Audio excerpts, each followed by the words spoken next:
ତହସିଲଦାରଙ୍କ ଉପରେ ଆକ୍ରମଣକୁ ନେଇ ଯାଜପୁର ଜିଲ୍ଲା ଓଏସ୍ ସଂଘର କ୍ଷୋଭ ପ୍ରକାଶ। କିଛି ଦିନ ପୂର୍ବରୁ ବ୍ୟାସନଗର ତହସିଲଦାର ପ୍ରଶାନ୍ତ ପଣ୍ଡାଙ୍କ ଉପରେ ହୋଇଥିବା ଆକ୍ରମଣକୁ ନେଇ ଓଡ଼ିଶା ପ୍ରଶାସନିକ ସେବା ଓଏସ୍ ଯାଜପୁର ଜିଲ୍ଲା ସଂଘ ପକ୍ଷରୁ ଏକ ବୈଠକ କରାଯାଇ ଏଭଳି ଅପରାଧିକ ଆକ୍ରମଣ ଉଦ୍ୟମକୁ ଦୃଢ଼ ନିନ୍ଦା ସହ କ୍ଷୋଭ ପ୍ରକାଶ କରାଯାଇଛି।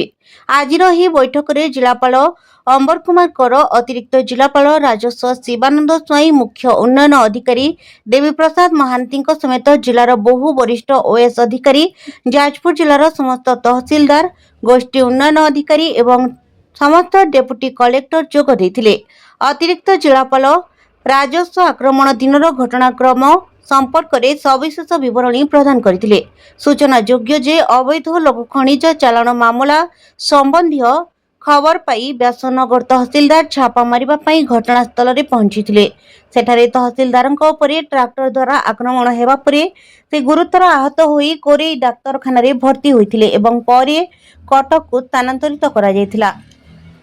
ଏହି ଘଟଣା ପରେ ପୋଲିସ ପ୍ରଶାସନ ଆକ୍ସନ ମୋଡକୁ ଆସି ଅଭିଯୁକ୍ତମାନଙ୍କୁ ଗିରଫ କରିଛି।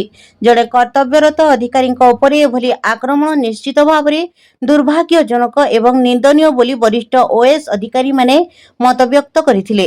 ଏହାସହ ଏଭଳି ପରିସ୍ଥିତିକୁ କିଭଳି ଏଡ଼ାଇ ହେବ ଏବଂ ପୋଲିସ ଖଣି ଅଧିକାରୀଙ୍କ ସହ ସମନ୍ୱୟ ରକ୍ଷା କରି ସୁରକ୍ଷିତ ଭାବରେ କର୍ତ୍ତବ୍ୟ ସମ୍ପାଦନ କରାଯାଇପାରିବ ସେ ସମ୍ପର୍କରେ ବରିଷ୍ଠ ଓଏସ୍ ଅଧିକାରୀମାନେ ସେମାନଙ୍କର ଅଭିଜ୍ଞତା ବାଣ୍ଟିଥିଲେ।